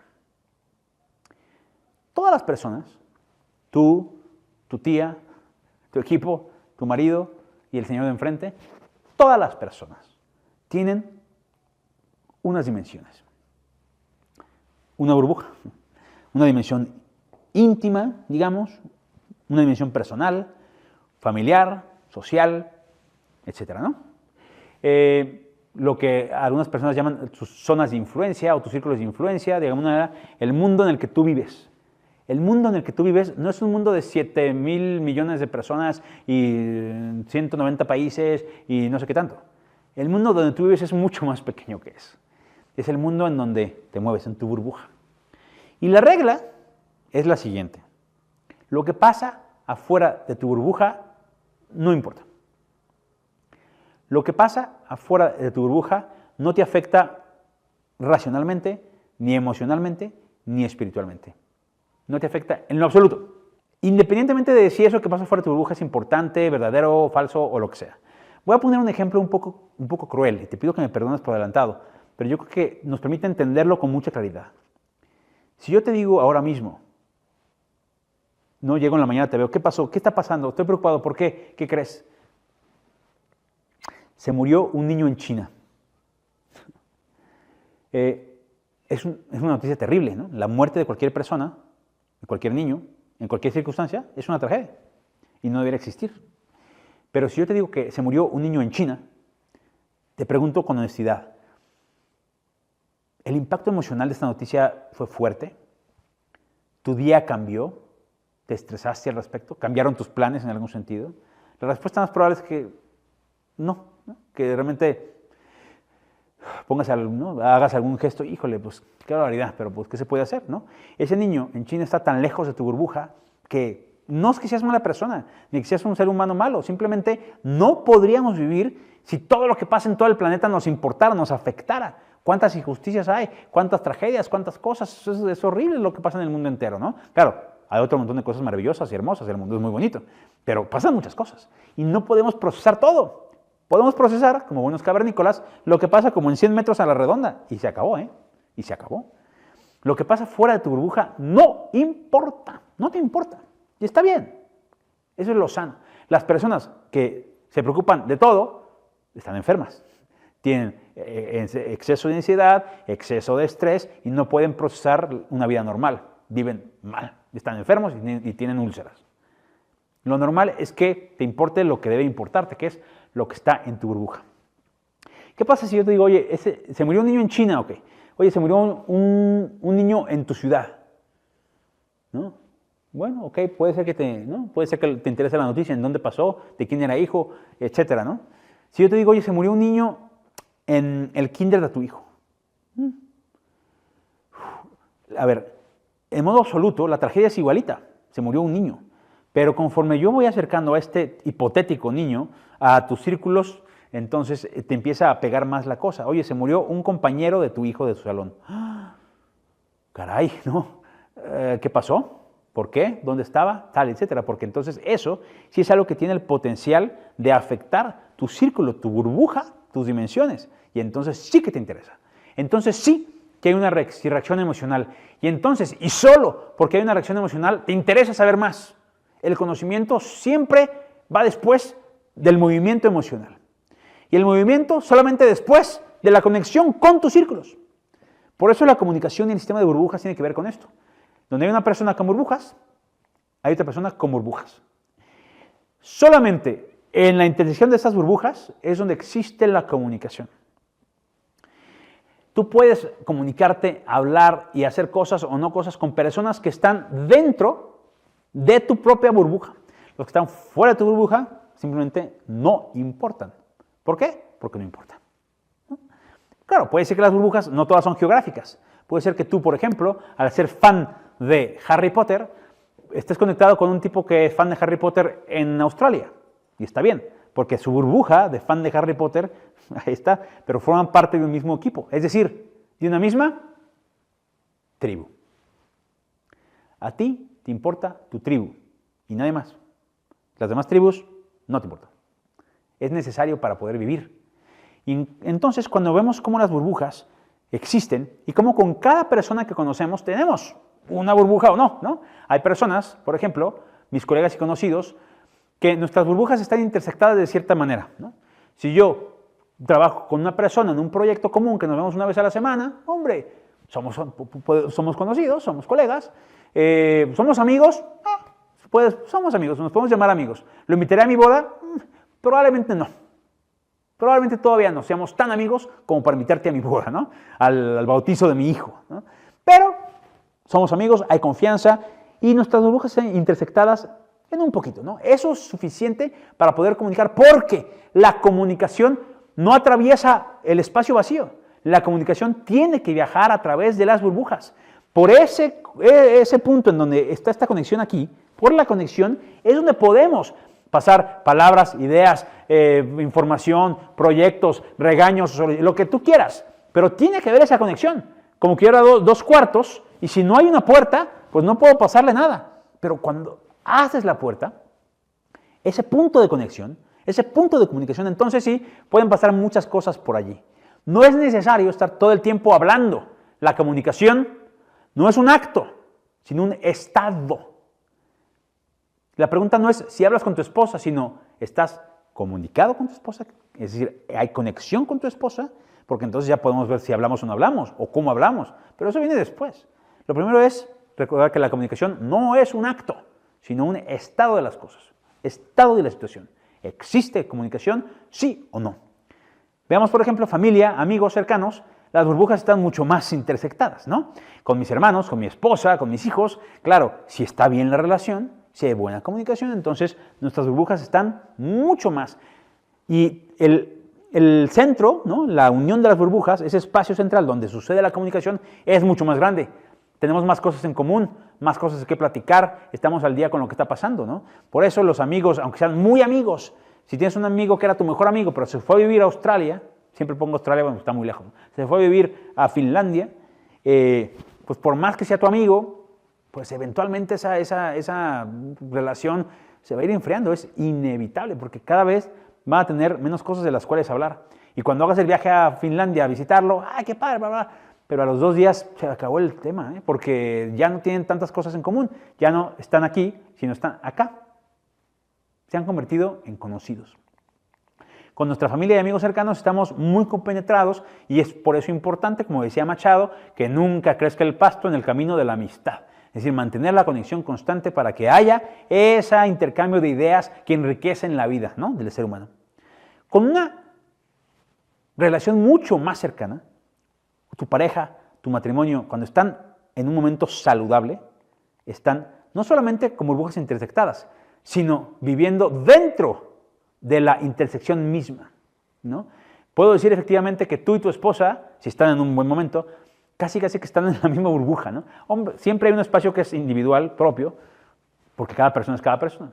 Pero cuando están en un momento muy bueno, un esposo y una esposa, una pareja, por ejemplo, casi se pueden hablar sin hablar. Se anticipan a los sentimientos, basta un movimiento de ceja. Tú puedes, por ejemplo, una pregunta, oye, quisieran ir a tal boda, tú puedes contestar porque tú sabes lo que tu esposa va a contestar, ¿no? Estás en un momento tal que prácticamente, psicológicamente, puede decirse que son uno mismo. Claro, hombre, bíblicamente son uno mismo, pero al menos en términos puramente humanos, puede decir que están muy compenetrados. Esa es una relación ideal de matrimonio. Lamentablemente no siempre es así. A veces estamos así. La comunicación es imposible entre personas cuyas burbujas se hayan totalmente separadas, ¿no? Por eso, volviendo a la señora, ¿no?, que viene y me dice, Francisco, es que el problema de esta casa es que Pepe tira su toalla en el piso. Yo le tengo que decir, señora, el problema no es la toalla. El problema es sus burbujas. Usted y Pepe se hallan en lugares distintos. La gente lo describe diciendo, es que vivimos juntos, pero ¿no?, como extraños. No nos hablamos, no nos conectamos, no estamos más o menos cerca, compartimos hijos, etcétera, pero pues nos hemos ido separando de tal forma que pues ya no sé si debemos seguir juntos. Y entonces la gente se divorcia, o las empresas se rompen, o las amistades se pierden, por cosas muy tontas. No por cosas grandes, sino que simplemente las burbujas se van separando, y entonces basta que un día llegue tarde del trabajo, o no tire la toalla, y la señora dirá, suficiente, me largo de aquí. No porque la toalla sea el problema, sino porque hace tiempo que las burbujas estaban separadas. Por eso, la chamba, la tarea de la comunicación, y cuando damos asesorías de comunicación en cualquier entorno, siempre partimos de esto. Recordar a la gente que el problema no es el problema es el vínculo. Te lo repito, el problema no es el problema es el vínculo. Y si tú trabajas en alinear el vínculo, a acercar las burbujas, entonces el problema se soluciona o algo mejor. ¿Qué me refiero cuando digo algo mejor? Se solucionó el problema, ¿no? Misión ganada. Quizás has visto esta película que se llama Valiente, Brave en inglés. Creo que en otros países le pusieron Indomable, etc. Es una película de Disney Pixar sobre esta niña que se llama Mérida, que es una princesa escocesa, ¿no?, medieval. Mérida es una princesa adolescente, como todos los adolescentes, es rebelde, contestona, no quiere obedecer a su mamá, etc., ¿no? Y su mamá, como toda mamá de adolescente, pues la regaña, la persigue, le dice 200 veces que no suba los codos a la mesa y pues la niña no la escucha. ¡Ah, qué barbaridad!, ¿no? El drama de la adolescencia de todas las personas, ¿no? La película es increíble y ojalá la puedas volver a ver, porque la película es una masterclass en comunicación. No en magia, no en arquería, no en guerras escocesas, sino en comunicación. Porque Mérida, como bien recordarás, en algún momento se harta tanto que va con una bruja y le pide una magia y convierte a su madre en oso. Un poco absurdo, ¿no? Oso. Es decir, un ser totalmente distinto de una especie distinta que ya ni siquiera pueden comunicarse. La mamá ya no emite palabras, emite gruñidos, ¿no? Y a veces así nos sentimos, ¿no? Simplemente estamos hablando y no nos estamos entendiendo en nada. No porque no sepamos hablar, sino porque somos de especies distintas. Nuestras burbujas están de tal manera separadas que sencillamente no puede haber comunicación. Mérida se asusta para que no la atrapen, ¿no? Para que no la case su papá, pues saca a su mamá y se la lleva al bosque y empiezan a tener, ¿no? Poco a poco, una especie de conversación sin palabras, fíjate. Una conversación sin palabras. Una conversación de tiempo, de espacio, de contacto, de comprensión. Y poco a poco se empiezan a volver a acercar un poco las burbujas. Cuando Mérida se da cuenta de lo que ha hecho, busca a la bruja y le dice, por favor, transforma a mi mamá de vuelta, porque si no se va a quedar como una osa para toda la vida. Y yo la quiero, es mi mamá. Por favor, dame la solución, dame el antídoto. ¿Tú te acuerdas cuál fue el antídoto? ¿Cómo hizo la bruja para que la osa se convirtiera otra vez en una mamá? Pues el antídoto fue nada más ni nada menos que unas palabras, que eran las siguientes. Repara el vínculo que el egoísmo ha creado. Repara el vínculo que el orgullo ha creado. Y entonces, en esta película, el vínculo, o reparar el vínculo, está simbolizado en un tapiz, ¿no? Que Mérida tiene que volver a coser para que pueda unirse otra vez al vínculo. Y entonces, lo que se está diciendo en la película es las burbujas, ¿no? Repara el vínculo para poder seguir avanzando y poder volver a ser de la misma especie, de la misma tribu, y poder platicar, y poder hablar. La pregunta es la siguiente. El problema de Mérida, así como la toalla en el piso, el problema de Mérida era ¿con quién te vas a casar? Y si te vas a casar con uno de estos tres príncipes, ¿no? Y Mérida no quería con ninguno, etcétera, ¿no? El problema, el dilema de la película es ¿con quién te vas a casar? Pero una vez que el vínculo se ha repuesto y la mamá es otra vez su mamá, ¿qué pasa con el problema? ¿El problema se resuelve? ¿Mérida se casa con alguno de esos tres niños? ¿Le llega la claridad y elige al mejor, al más guapo? ¿Qué sucede con el problema? El problema no se soluciona, el problema sucede algo mejor. El problema desaparece, el problema deja de ser problema. Aunque existe, sigue existiendo el hecho, simplemente ya no se percibe como problema. Con esta señora y la toalla en el piso, habitualmente trabajamos en las burbujas, en el vínculo. Y una vez reparado el vínculo, lo que pasa es que el señor ya tira la toalla siempre. No, me encantaría, pero no. Lo que pasa es que esa toalla en el piso deja de ser un problema. La señora dice, bueno, estoy casado con un desordenado. Pues sí, tú te casaste con un desordenado y así es la cosa, ¿no? Tú también tienes tus cosas y él tiene sus cosas y podemos pasarnos la vida tratando de que el otro cambie o podemos reparar el vínculo. Esto sucede en todos los entornos comunicativos, insisto, en los negocios, en la venta, en la atención al cliente, en las empresas, en los equipos, en el liderazgo, en las campañas políticas, en todos lados, ¿no? Se trata de crear vínculos que generen confianza. Y estos vínculos pueden ser de 5 tipos distintos, ¿no? Dependiendo del nivel de cercanía y confianza. 5 tipos de autoridad que debes aprender, porque tú me vas a decir qué tipo de autoridad eres con las personas que importan. Para tu hijo, para tu esposa, para tu equipo, para tu socio, para tu cliente. ¿Qué tipo de autoridad representas? ¿Es una autoridad difusa? La autoridad difusa es la más, digamos, suave. La ley es la siguiente. Confiamos en aquellos que son iguales a nosotros, comparten rasgos identitarios o valores. Confiamos en aquellos que son como nosotros, ¿sí? En personas que simplemente vemos parecidas en algún sentido. Vivimos en la misma ciudad, somos mexicanos, somos hombres, puede ser, o sea, este tipo de tribu puede ser prácticamente cualquier cosa. Por ejemplo, yo le voy a un equipo que se llama Cruz Azul. Es una cosa ilógica, irracional, cada quien tiene el equipo que le gusta, no porque sea el mejor, o el mejor en qué términos, simplemente yo le voy al Cruz Azul. Cuando veo otra persona en la calle, o en el trabajo, o en algún lugar que también le va al Cruz Azul, se genera instantáneamente como una especie de conexión secreta, ¿no? O sea, tú también le vas al Cruz Azul, pues yo también. Y entonces las burbujas se han juntado un poquito más. somos un poquito más amigos, hay un poquito más de confianza. Oye, mucho gusto, tal, ¿dónde estudiaste? En tal lugar. Ah, yo también. Ah, qué padre.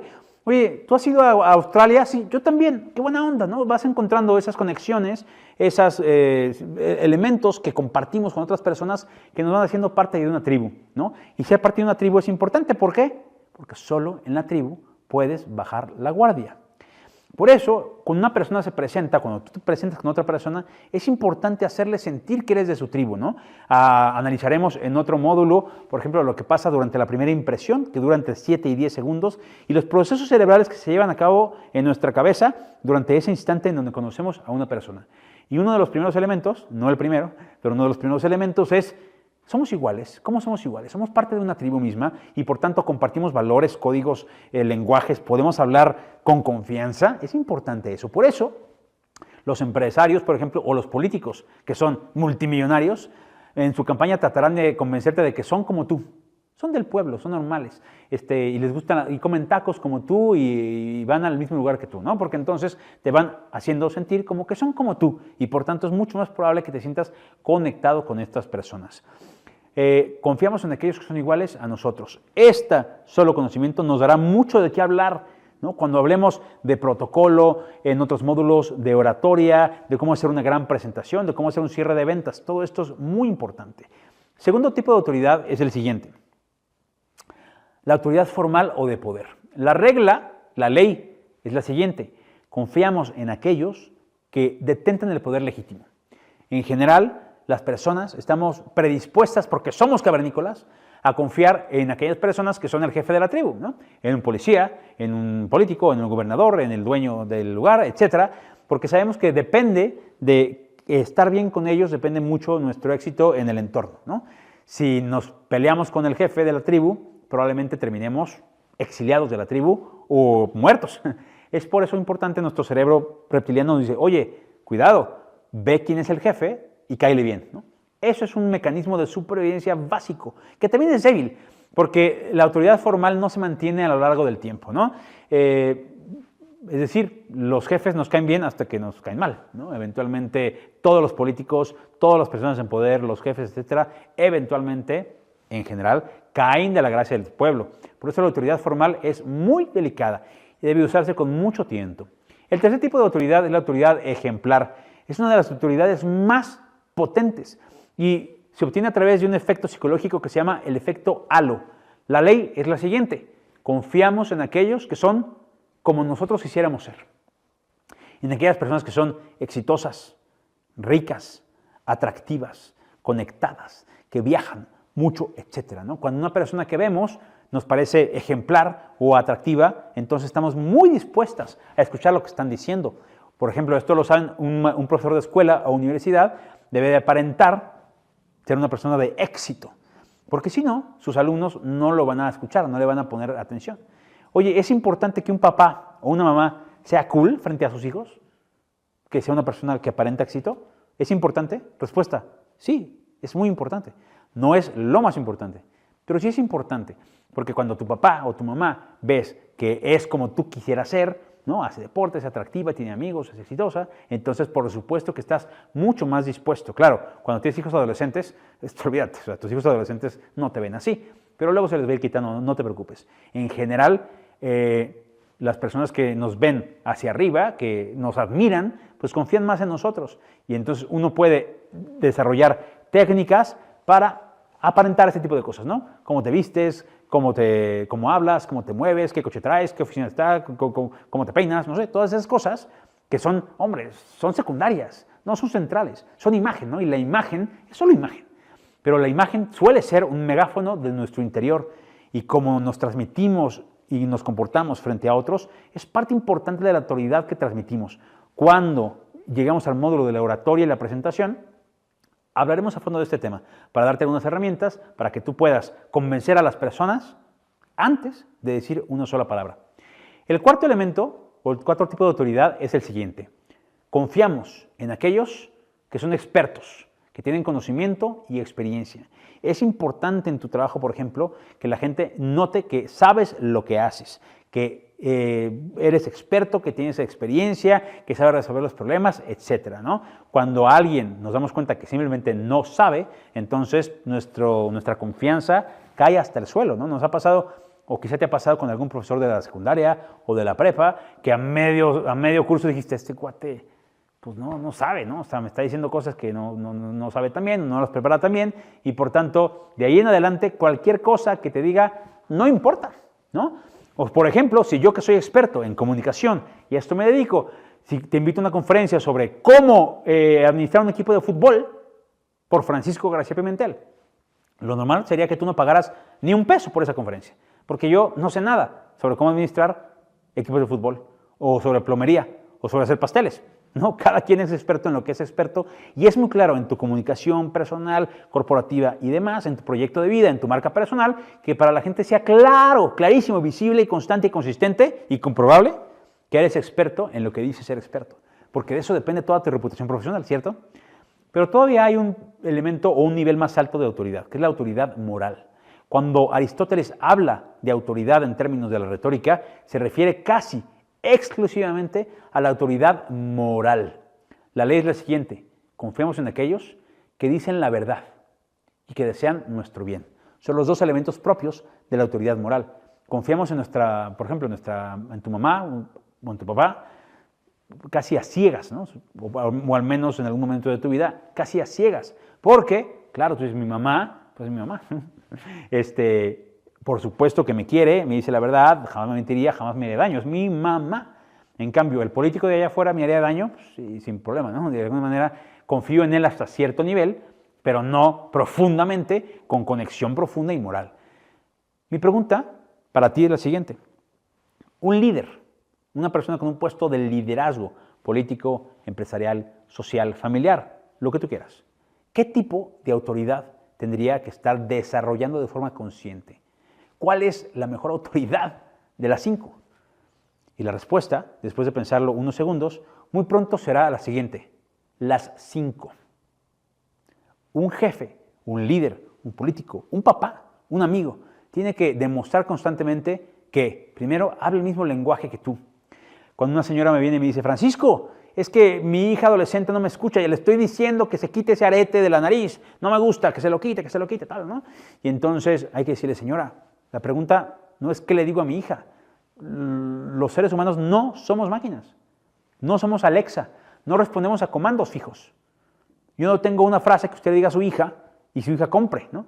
A pesar de que algunos vendedores, que son manipuladores, te lo hagan entender así. Yo te voy a dar el guión para que tu cliente siempre compre tal cosa. Bueno, los seres humanos no podemos y no debemos funcionar así. La pregunta no es ¿qué le digo a mi hija? La pregunta es ¿cómo está su relación con su hija? ¿Hablan el mismo lenguaje? ¿Son de la misma tribu? ¿O están tan separados que no importa lo que le diga, no lo va a hacer? Entonces, ¿en qué hay que trabajar? ¿En el mensaje o en la conexión? La autoridad formal. Bueno, si tú eres el jefe, pues es importante que la gente sepa que estás ahí por méritos propios, que no hiciste trampa, que llegaste bien, ¿no? Que eres experto, etcétera, de manera que vean en ti un jefe que aparte sabe utilizar el poder de forma prudente, inteligente y consciente, sin amenazar, sin violentar, sin explotar. La gente responde bien al poder formal cuando está bien empleado y no se abusa del mismo. Autoridad ejemplar con respecto a tus empleados, a tu equipo, a tus clientes, a tu familia. ¿Eres una persona atractiva? ¿Eres una persona que transmite cosas que ellos quisieran ser? ¿Eres una persona que se presenta bien, que come bien, que habla bien, que tiene un éxito real o aparente al menos, de manera que las personas quisieran escucharte? ¿O eres una persona poco atractiva, aburrida, floja, que huele mal peinada? Porque entonces te estás haciendo daño a ti mismo, porque no sabes transmitir un halo suficiente para que la gente te pueda admirar. Y podemos admirar muchas cosas, pero a fin de cuentas, ¿no? El éxito, el dinero, la belleza, la seguridad, la confianza, no necesitas ser Brad Pitt. Hombre, si eres Brad Pitt, ayuda, ¿eh? Brad Pitt pone su cara en un perfume y la gente lo compra, solo porque está muy guapo. Oye, yo no estoy tan guapo, ¿está bien? Entonces vamos a ver qué cosas tuyas son y pueden ser admirables, porque en torno a estas fortalezas vamos a plantear también el diseño de tu marca personal y de tu proyecto profesional y de vida. Eso lo vamos a ver en el módulo correspondiente. La autoridad técnica. ¿Sabes lo que estás haciendo o estás vendiendo cosas que no sabes. No, de repente la gente me dice, oye, quiero poner un negocio, ¿de qué? Pues de tacos al vapor. Es que es muy buen negocio. A ver, la pregunta no es que si es buen negocio, claro que es buen negocio. La pregunta es, ¿tú sabes hacer tacos al vapor? ¿Eres bueno en esto? ¿O simplemente se te ocurrió? Oye, es que yo quiero poner, ahora es muy buen negocio Bitcoin. Ah, ok. ¿Eres financiero? ¿Sabes de lo que estás hablando? ¿O nomás te estás subiendo a la última moda de la semana? Porque si es así, ten cuidado. Primero, porque te van a ver la cara. Y segundo, porque nadie te va a seguir y nadie te va a comprar. Es importante que sepas lo que estás haciendo y que entiendas, este tema lo vamos a ver en el módulo de proyecto y marca personal, cuáles son tus propios talentos únicos, tus pasiones únicas y los que hacen que tú seas lo que eres. Quizá tú tienes un gran negocio componiendo computadoras, pero no puedes transportar eso en genérico, ahora voy a poner un hotel de perros, porque una cosa es tú y otra cosa no. Y es importante que tu negocio y tu marca personal y tu identidad estén formadas y forjadas desde el centro de tu esencia personal. Eso lo vamos a ver en su debido momento. Y por último, autoridad moral. La gente percibe y se da cuenta cuando les mientes, cuando los usas, cuando abusas, cuando no tienes su interés, ¿no? En primera plana. La gente, bien dicen, no renuncia a sus trabajos, renuncia a sus jefes. Cuando ven que sus jefes ponen los intereses personales o del negocio por encima de sus intereses personales. Ten mucho cuidado, porque si tú aprendes a desarrollar conscientemente los 5 tipos de autoridad, entonces verás cómo todo el mundo está lleno de puertas abiertas para ti.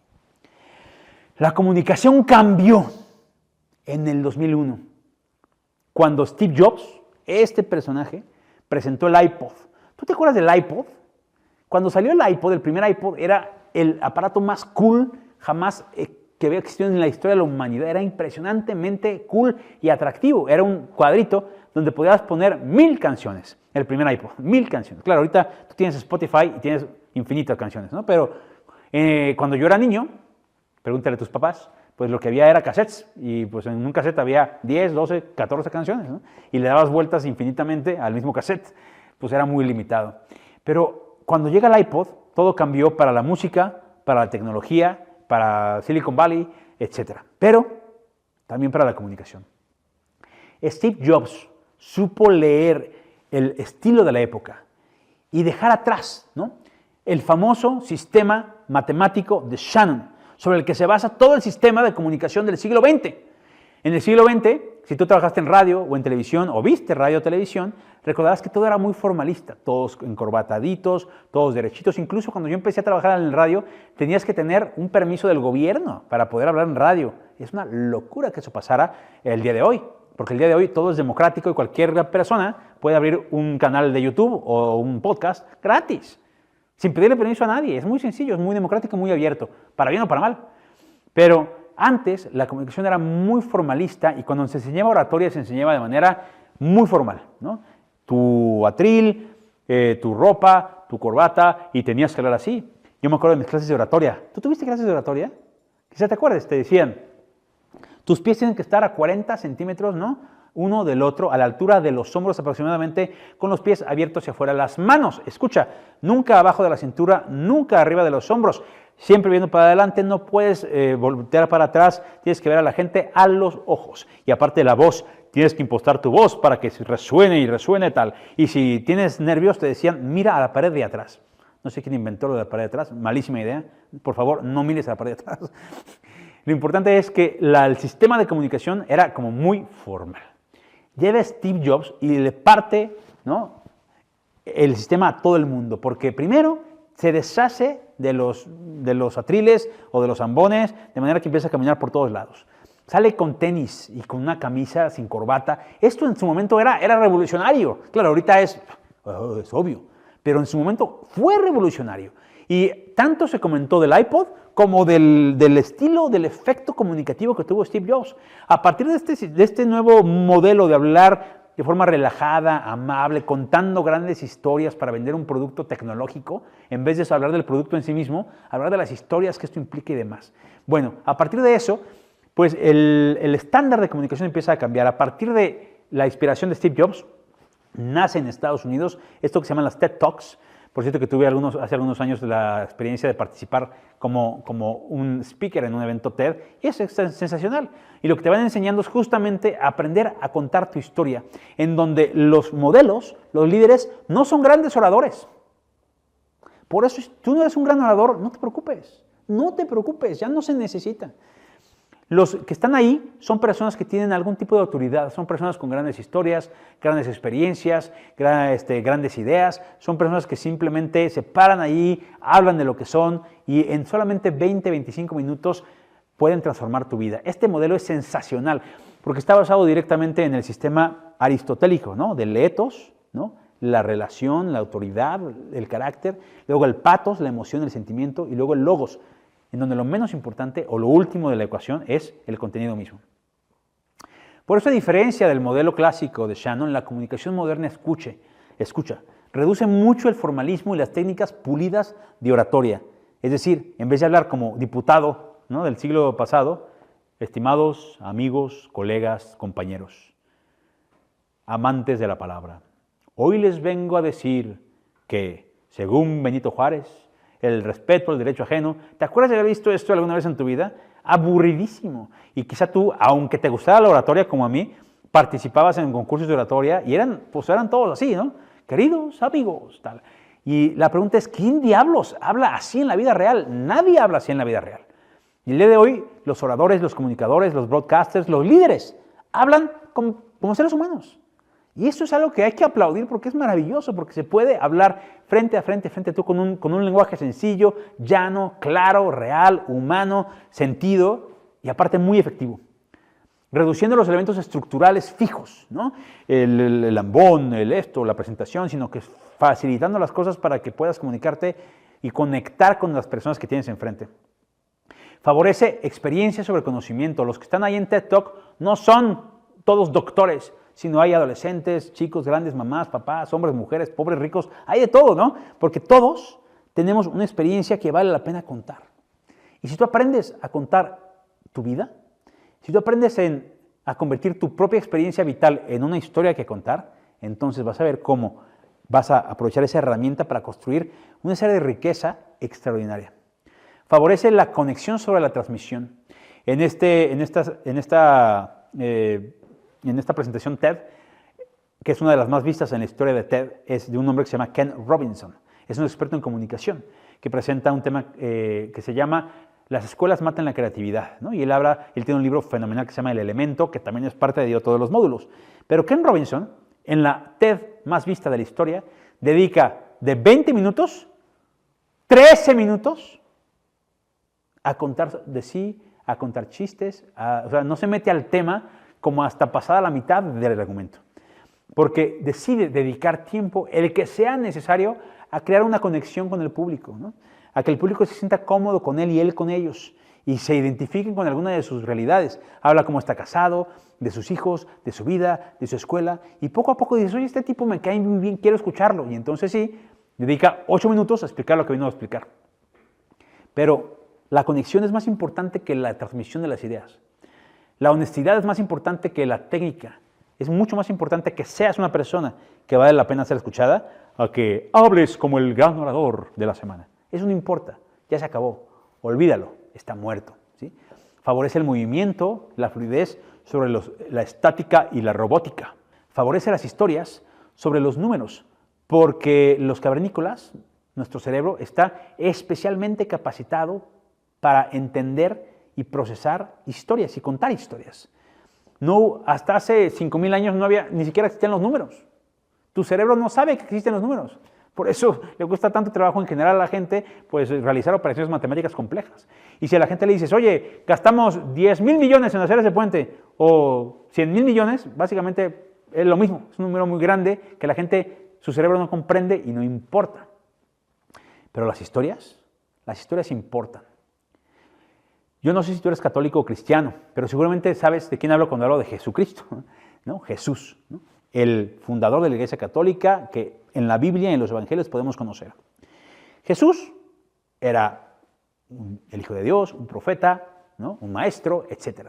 Pero lo mejor que era un gran contador de historias.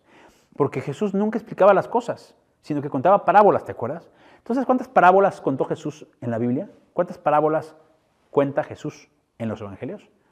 75.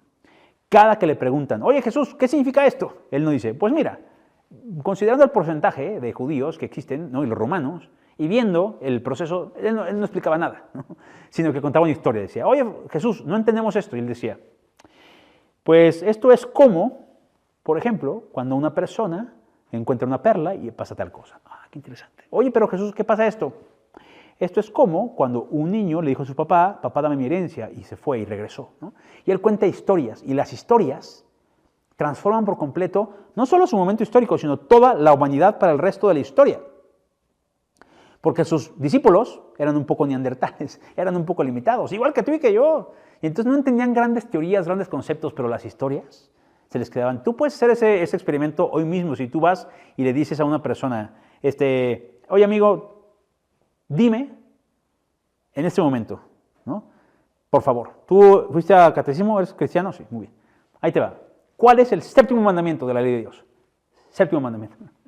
Y la gente dirá, ajá, séptimo mandamiento, a ver, no robarás, no matarás, ¿cuál será? ¿No? Y la gente, yo lo he hecho 1000 veces, 95% de las veces no lo saben. La gente no sabe cuál es el séptimo mandamiento o el octavo.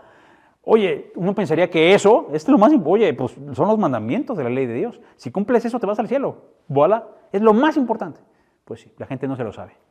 Pero si yo le pregunto a la historia, oye, dime, cuéntame la historia del arca de Noé. Yo te garantizo que me la cuentan, de cabo a rabo.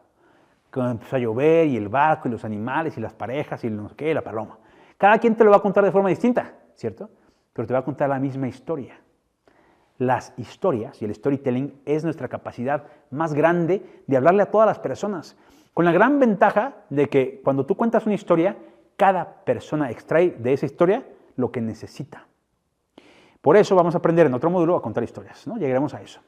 La comunicación moderna favorece emociones sobre teorías. Esto a algunos, gente muy educada y culta, no le parece. Sí, oye, pero es que ¿por qué toda la gente debería saber siempre la verdad y perseguirla y decirla? Pues sí, en un mundo ideal, que no fuera de cavernícolas, quizás. Pero este es un mundo de cavernícolas, es un mundo complejo. Por eso las emociones es importante entenderlas y gestionarlas, no abusarlas, porque hay una diferencia clarísima entre persuasión o comunicación y manipulación, que vamos a ver al respecto. Yo aquí no te voy a enseñar a manipular a nadie, porque eso no debe hacerse, pero sí a comunicar mejor para persuadir, es decir, a acercar a las personas a que ellas mismas descubran lo que deben descubrir. Y por último, favorece la libertad y agencia sobre la memoria, es decir, da a las personas capacidad de tomar sus decisiones, encontrar sus respuestas y encontrar su propio camino. Esto es la comunicación moderna. Esta comunicación moderna se halla imbuida en todos los entornos humanos en donde existe la comunicación.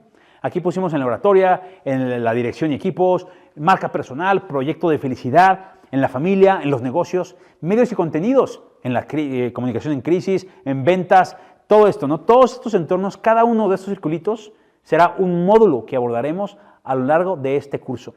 Vamos a ir tomando cada uno de estos círculos será un módulo que veamos y que profundicemos para entender cómo todos los sistemas de comunicación están interconectados en el centro, que es esta comprensión de que la comunicación es la capacidad de conectar con otras personas, no de hablar bonito, decir bonito o armar grandes contenidos, sino de conectar con cada persona dependiendo de la circunstancia en que se presente. Por eso, en todos los lugares vamos a atender. Así que espero que me puedas acompañar en este curso a lo largo de todos sus módulos para que verdaderamente conectes mejor en todos tus entornos y tu vida cambie para bien. ¿Qué puedo hacer el día de hoy? ¿Qué puedes hacer el día de hoy? Todavía no aprendemos ninguna técnica de nada, es verdad. Hoy aprendimos solamente una gran idea. La comunicación es conexión. ¿Qué puedo hacer yo? Bueno, primero, internaliza tu sistema de burbujas y aprende a observar los problemas desde la conexión. Piensa, ¿qué problemas tienes el día de hoy? En tu familia, en tu empresa, en tu negocio, etc. Y cómo la conexión a la comunicación puede mejorar la forma en cómo los observas, los trabajas y los resuelves. Vamos a revisar, y revisa en este ejercicio, puedes dibujar en un papel esto, ¿eh? ¿Cuáles son tus relaciones principales? Tus vínculos más importantes en toda tu vida. Tu mujer, tus hijos, tus socios, tus clientes, tú dime, quien tú quieras. Con cada una de esas personas que tienen sus propias burbujas, ¿Qué tan conectadas están esas burbujas? Piensa en cada uno de tus hijos. Hay hijos tuyos cuyas burbujas están un poco alejadas. Quizás es tiempo vamos a aprender, por supuesto, cómo conectarlas y cómo acercar las burbujas. No es tan fácil, pero tampoco tan difícil. Las burbujas se pueden acercar. Piensa en tus socios, en tus clientes. Con cada una de tus relaciones centrales en tu vida, trata de definir qué tan cerca está tu burbuja a tu burbuja, para que a partir de eso puedas ir desarrollando un sistema de comunicación global, que aparte contemple lo que pongo ahí abajo, tu propia marca personal. Cuando tú comunicas, ¿qué comunicas? Cuando una gente te conoce, ¿qué es lo que ve? ¿Ve a la persona que eres? ¿O ve a una persona sin personalidad? ¿O ve a una persona totalmente distinta? Quizá tú me puedas decir, Francisco, yo me llamo Rodrigo.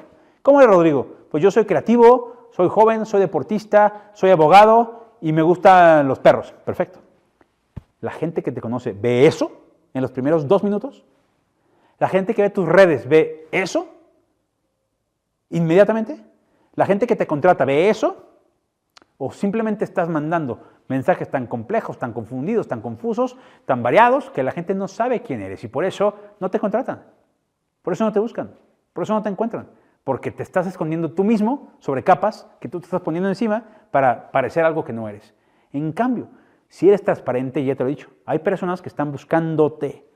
Si tú eres transparente con lo que eres y levantas la mano, estoy seguro que habrá una fila de personas buscándote porque te necesitan. De esto se trata. Conecta más. Así que quédense conmigo a lo largo de todo este curso. Cada uno de estos módulos dura más o menos este tiempo. Vamos a ir aprendiendo juntos y avanzando. Recuerda que no hay espacio de tu vida que no se pueda mejorar con el uso efectivo de la buena comunicación. Si tú aprendes a conectar, todo se transforma. Yo soy Francisco García Pimentel. Hasta luego.